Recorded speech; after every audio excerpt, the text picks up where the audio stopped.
The porch light flickered above me as I stood there, my suitcase unzipped at my feet. My stepmother, Patricia, slammed the front door so hard the wrinkle in the wood frame seemed to deepen. My father stood behind the living room window. His face turned away like he couldn't bear to watch. The February air bit into my skin, and my breath came out in clouds. I was 19 years old and I had nowhere to go. My hands shook, not from the cold, but from the humiliation burning through my chest. I forced myself not to cry. Not here. Not in front of them. A car passed slowly down our quiet street, headlights sweeping across the yard. For just a second, I saw something flicker in my father's eyes through the glass. Looked like fear. But fear of what? I zipped my suitcase with trembling fingers and pulled it upright. The wheels scraped against the concrete. I didn't look back. Couldn't. Because if I did, I might beg them to let me stay. And I was done begging. I stood at the edge of the driveway, suddenly realizing something that made my stomach drop. All my savings. Every dollar I'd earned from weekend shifts at the diner, from tutoring neighbor kids, from birthday money I'd hoarded since I was 12. It was all locked inside that house. In a shoebox under my bed. My stepbrother, Kyle, appeared in the upstairs window. He was smiling. Actually smiling. He knew exactly what I'd just figured out. I could see it in the way he leaned against the frame, arms crossed, watching me like this was entertainment. The injustice of it burned in my throat. I wanted to scream. I wanted to pound on the door and demand what was mine. But I didn't. Because they'd call the cops. They'd say I was unstable. They'd make me look like the problem just like they always did. So I turned away from that window, from that smirk, from that house. I walked into the freezing night with nothing but $43 in my pocket, and a suitcase full of clothes I'd packed in 10 minutes. 5 years before the people who called me useless fell at my feet begging, I was nobody.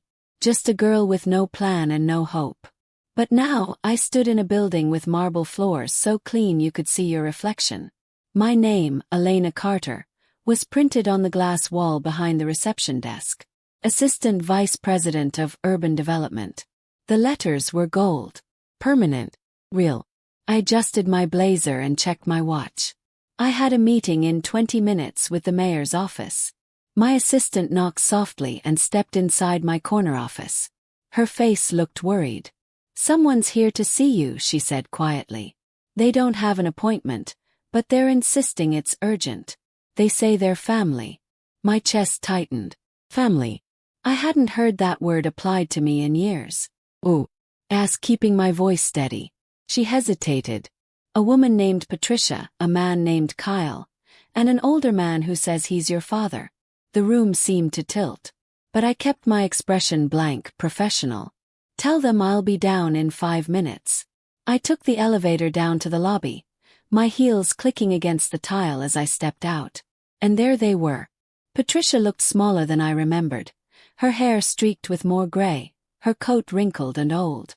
Kyle stood beside her, hands shoved in his pockets, eyes darting around the expensive lobby like he didn't belong. And my father. He looked older, tired. His shoulders slumped forward, and his hands trembled slightly at his sides. They all turned when they saw me. Patricia's mouth opened, but no sound came out at first. Then, quietly, desperately, she said my name. "Lena." Her voice cracked. "Please. We have nowhere else to go." I stood there, perfectly still, looking at the 3 people who had thrown me away like garbage. The people who told me I'd never be anything. The people who laughed when I said I wanted to go to college. And now they were here. In my building. Begging. I didn't smile. I didn't frown. I just looked at them and said, "Let's talk in the conference room." I was 14 when it all started to go wrong.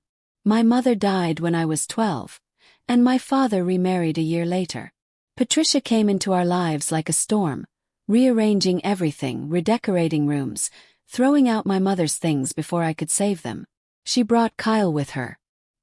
He was 2 years older than me, loud and confident in ways I wasn't. My father, once warm and present, became distant. He worked longer hours. He stopped asking how school was going. He stopped noticing me at all. Patricia made it clear from the beginning that Kyle was the priority. He got the bigger bedroom. He got new clothes while I wore hand-me-downs from cousins. When I asked my father for help with homework, Patricia would interrupt, saying Kyle needed him more. I became invisible in my own home. I cooked, cleaned. I did laundry and dishes and took out the trash. And when something went wrong, when something broke or went missing, I was always the one to blame. I learned to stay quiet, to make myself small, to survive. But I also learned to watch, to listen, to remember. The night of the school achievement dinner, I wore the only dress I owned that wasn't completely worn out. I'd been selected to present my science project, a water filtration system I'd built from recycled materials. I was proud of it, excited even. Patricia and my father came, but only because the school had called them directly. Kyle stayed home. We sat at a long table with other families, and when it was my turn to present, I stood up, hands shaking, and explained my project. The judges smiled. Few parents clapped. But when I sat back down, Patricia leaned over and whispered loud enough for the people next to us to hear. It's a shame she wastes so much time on these little hobbies instead of being useful at home. My father said nothing. A woman across the table looked uncomfortable. I felt my face burn. Then Kyle, who'd decided to show up after all, walked up behind me with a glass of red punch. He tripped. On purpose. The punch spilled all over my dress, my project notes, everything. Everyone stared. And Kyle laughed. I applied for a job at a small office downtown the summer I turned 18. It was just data entry, but it paid better than the diner, and I needed to save money. I needed a way out. I filled out the application carefully, dressed in my best clothes, and showed up 15 minutes early for the interview. The manager seemed impressed. She asked good questions. I answered them honestly. She said she'd call me by the end of the week. I left feeling hopeful for the first time in months. But the call never came. 2 weeks later, I ran into the manager at the grocery store. She looked uncomfortable when she saw me. "I'm sorry, Elena," she said quietly. "I wanted to hire you. But someone called and said you had a history of stealing from family members and that you weren't trustworthy." Froze. "Who called?" She hesitated. "Woman. Said she was your stepmother." My stomach dropped. "Patricia. She'd sabotaged me. On purpose." I thanked the manager and walked away, my hands shaking with rage. That's when I realized. They would never let me leave. Not without a fight. The final blow came 2 months later. Patricia accused me of stealing grocery money from her purse. I hadn't touched it. I never went near her things. But she stood in the kitchen, screaming, holding her empty wallet like evidence. My father came home from work to find her crying, Kyle nodding along, saying he'd seen me near her purse that morning. 'Twas a lie. I tried to defend myself, but my father's face was hard, exhausted, done. He looked at me like I was a problem he didn't want to solve anymore. Patricia pushed harder. "She has to go. We can't trust her. She's dragging this family down." My father rubbed his face. "Fine. Pack your things." I stared at him. "You're really doing this?" Patricia crossed her arms, satisfied. He nodded. "Tonight." I went upstairs, my heart pounding, my hands shaking so hard I could barely fold my clothes.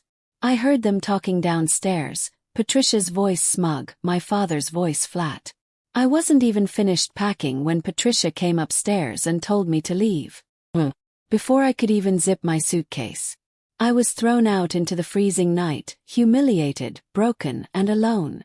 I sat at the bus stop 3 blocks from the house, my suitcase beside me, my coat pulled tight around my shoulders.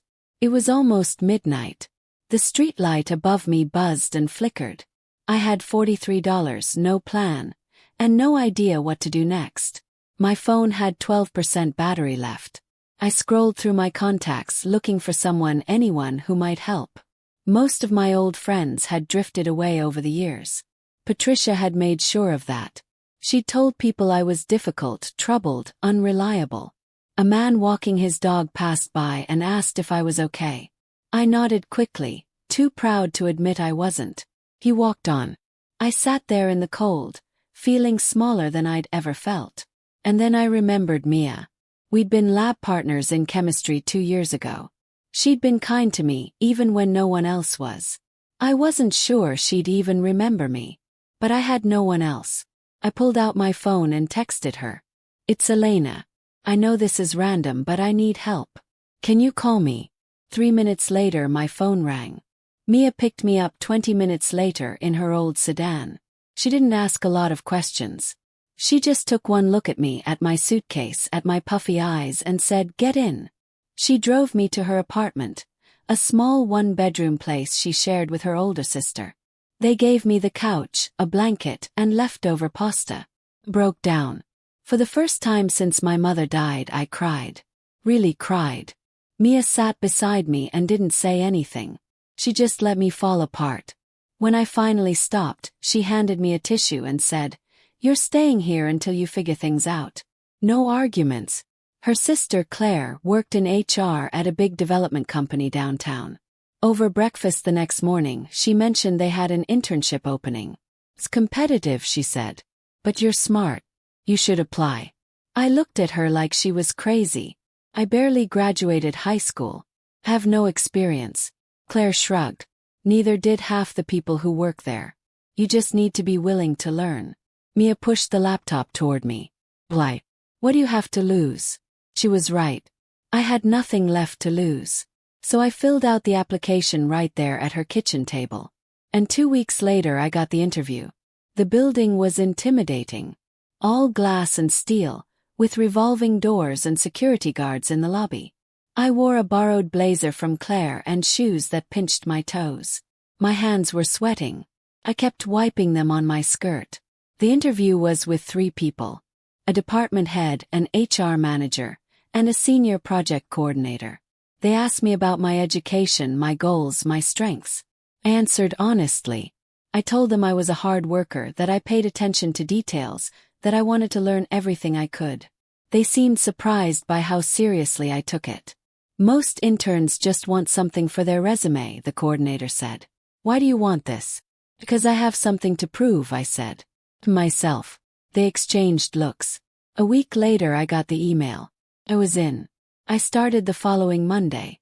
But the same day I got that email, Cal found out. He called me from a number I didn't recognize. "Heard you got some fancy internship," he said, voice dripping with sarcasm.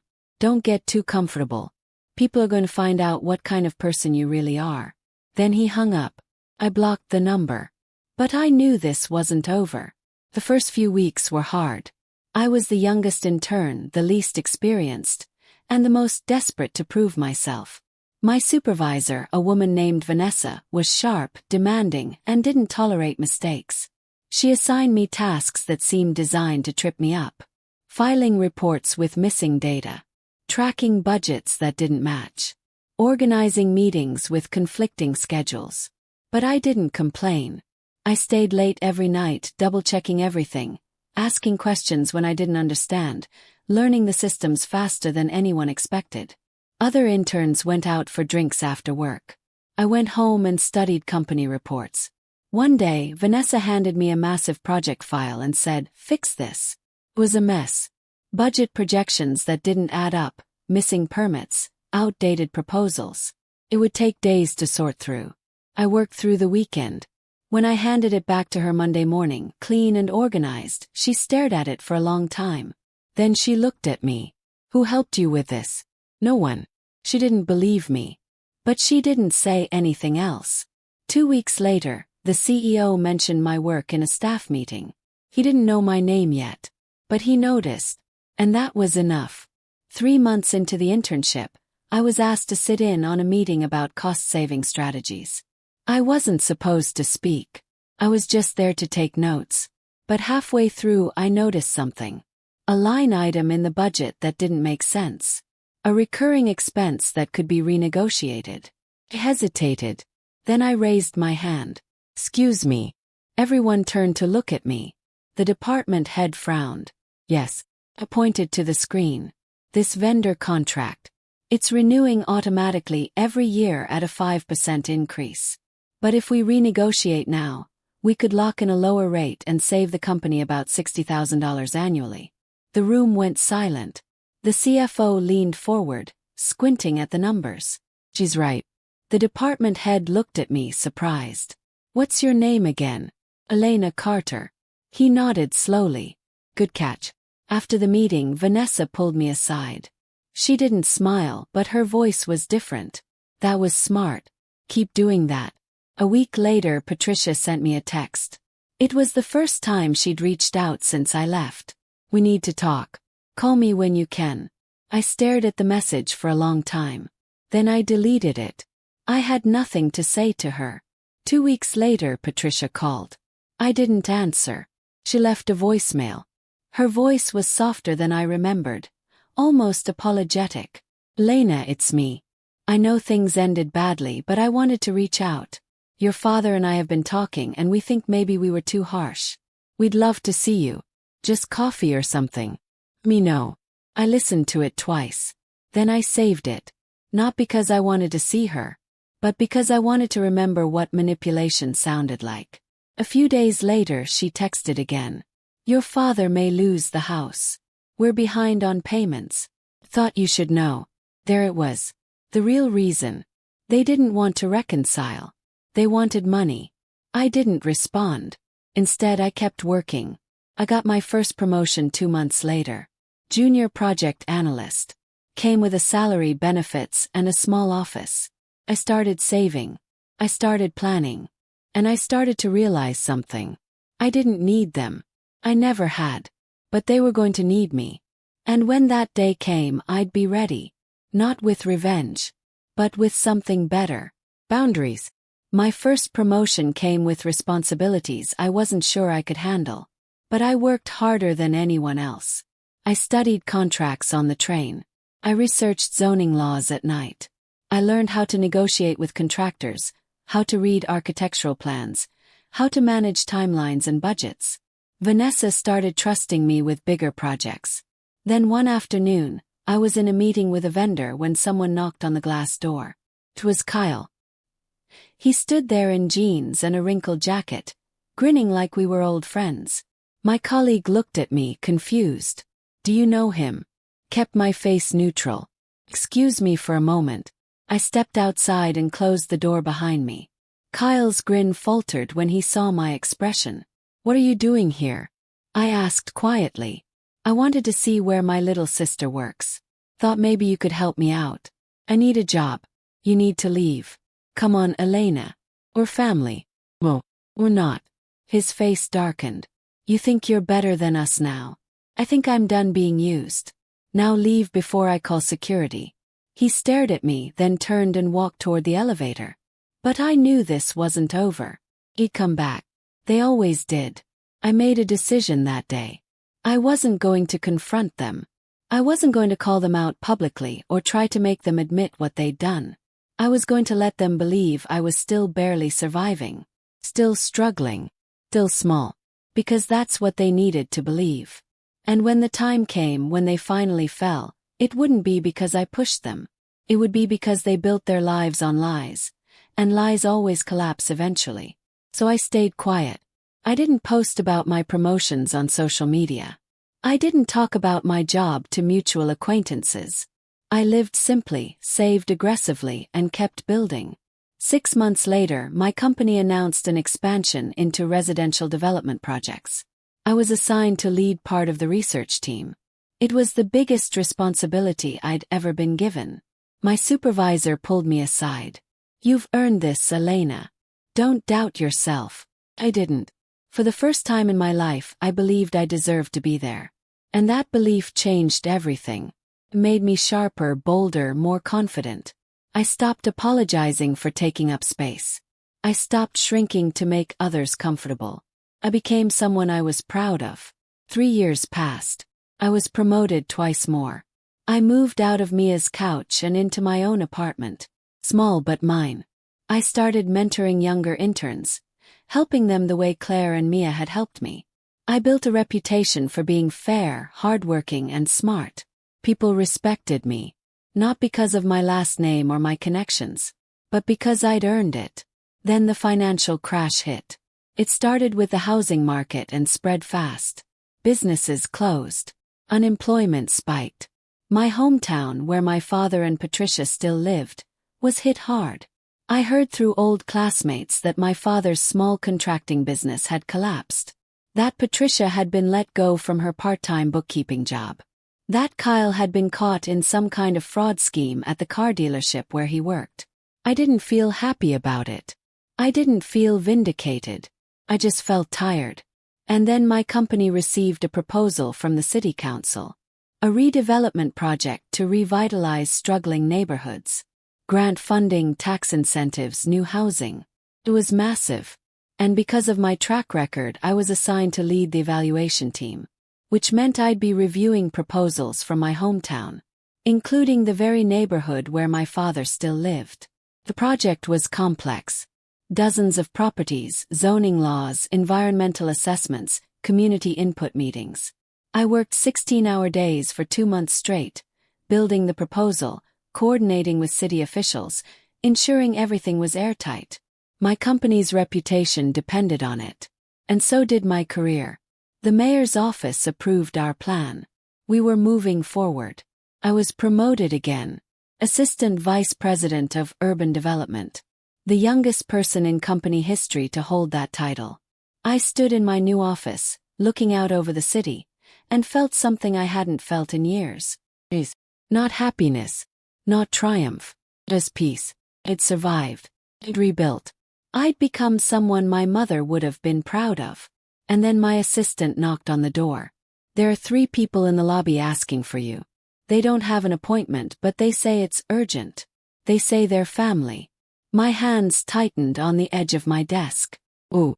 A woman named Patricia, a man named Kyle, and an older man who says he's your father. Closed my eyes. Took a breath. Then I straightened my blazer and said, "Tell them I'll be down in 5 minutes." This was it. The moment I'd been preparing for without even realizing it. I walked into the lobby and saw them. Patricia looked broken. Her coat was thin, her face gaunt, her hands shaking. Kyle stood beside her, thinner than I remembered, eyes darting nervously. And my father. He looked old. So much older than I remembered. His shoulders sagged. His hands trembled. He wouldn't meet my eyes. Patricia spoke first. Her voice was small, desperate. "Lena." We didn't know where else to go. I looked at her calmly. "What do you need?" She hesitated, glancing at my father, then back at me. "We lost the house. We're staying in a motel right now, but we can't afford it much longer. We thought maybe you could help. Just until we get back on our feet." Kyle shifted uncomfortably. I studied them for a long moment. Then I gestured toward the conference room. "Let's talk privately." They followed me inside. I closed the door and sat down across from them. Patricia leaned forward, her voice pleading. "We know we weren't perfect. But we're family. And family helps each other." I nodded slowly. "You're right. Family should help each other." Patricia's face brightened. "But you weren't my family when I needed you. You were my landlords. My critics. My obstacles." Her face fell. Kyle looked away. My father finally spoke. His voice was hoarse. "Lena. Sorry. I was wrong. I should have protected you. I should have listened. But I didn't. And I'll regret that for the rest of my life." I looked at my father. His apology felt real. But it didn't erase what had happened. Didn't give me back those years. "I'm glad you recognize that," I said quietly. "But I can't let you stay with me." Patricia's face twisted. "Why not? You have money now. You have space. 'Cause I have boundaries now. And I won't let you cross them again." He'll scoff. "So you're just going to let us be homeless? You're that cold now?" I turned to him, my voice steady. "I'm going to do exactly what you'd do for me. Nothing. But unlike you, I'll do it honestly." I pulled out a folder from my briefcase and slid it across the table. Inside were brochures for shelters, job placement programs, financial counseling services, and housing assistance applications. "These are resources," I said. "They're available to anyone in your situation. I can't give you special treatment. But I can point you in the right direction." Patricia stared at the papers, her hands shaking. "You're really not going to help us." "I'm helping you. Just not the way you want. She stood abruptly, tears streaming down her face. You're heartless. I stood too. I'm professional. There's a difference. She stormed out, Kyle trailing behind her. My father lingered. Lena. Thank you. For listening. He nodded. Take care of yourself. He left quietly. And I sat there alone, feeling lighter than I had in years. The next day, Patricia tried to contact my supervisor. She claimed I was discriminating against my own family, that I was refusing to help them out of spite. My supervisor called me into her office. I explained the situation calmly, showed her the resources I'd provided, and clarified that I'd followed company policy to the letter. She nodded. You handled it correctly. Don't worry about it. But Patricia didn't stop. She went to a local news station, trying to paint me as the villain. The reporter looked into it, found out the full story, and declined to run it. Kyle tried reaching out through old mutual friends, asking for money. I didn't respond. And my father sent me one email. It was short. I don't expect forgiveness. But I want you to know I'm proud of you. Not because of your success, but because you survived us. And you did it with more grace than we deserved. I read it 3 times. Then I archived it. I didn't reply. A week later, I received an email from the executive board. I was being promoted. Vice President of Urban Development. Youngest in company history. The announcement would be made at the annual conference in front of 300 people. I stared at the email, my hands shaking. Not from fear. From disbelief. I'd actually done it. The conference was held in a grand ballroom downtown. I stood backstage in a new suit, my heart pounding. The CEO called my name. I walked out onto the stage. The applause was deafening. I looked out at the crowd. Colleagues, mentors, people who'd believed in me when I didn't believe in myself. I took the microphone. My voice was steady. 5 years ago I had nothing. No home. No money.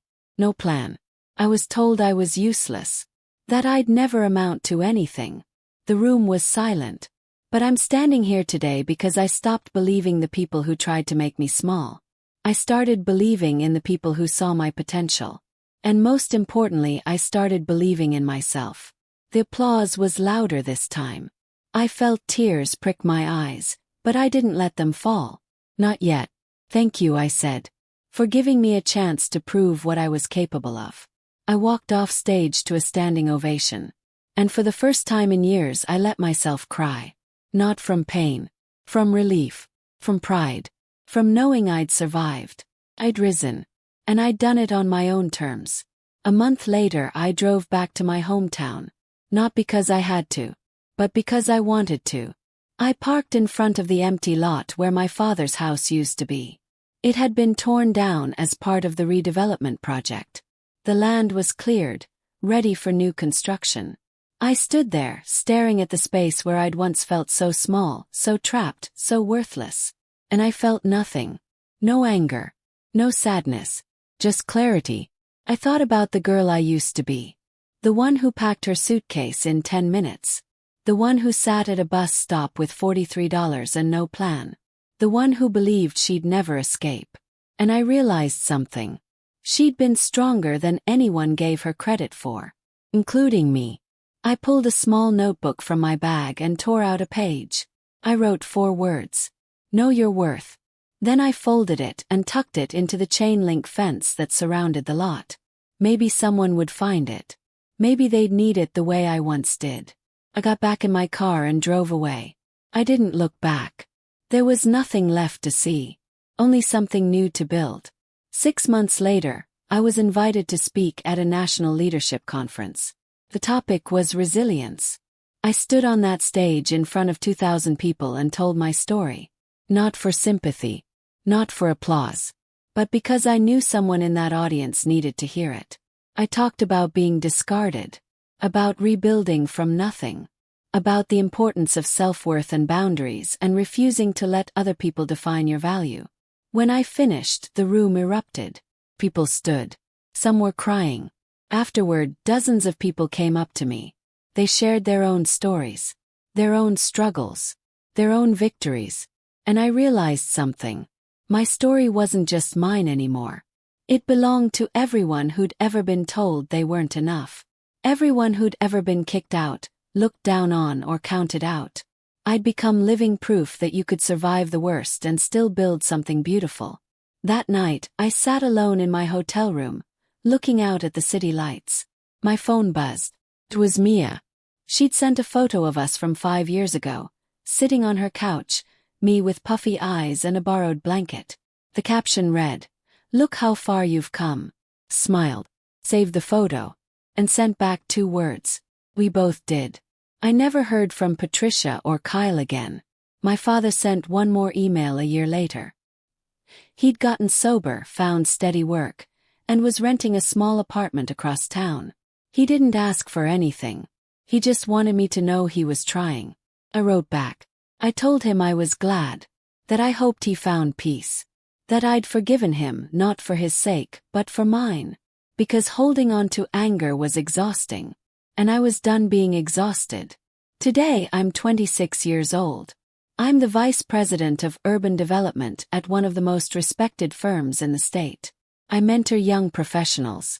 I speak at conferences. I've bought my own home. And every morning I wake up knowing I built this life myself. Piece by piece. Decision by decision. Boundary by boundary. I didn't rise to prove my family wrong. I rose because I refused to believe I was useless. I rose because I chose to see my worth, even when no one else did. And I rose because I learned the most important lesson of all. You don't need a seat at a table that was built to make you feel unwelcome. You build your own table. And you decide who gets to sit there. That's not revenge. That's power. And it's mine.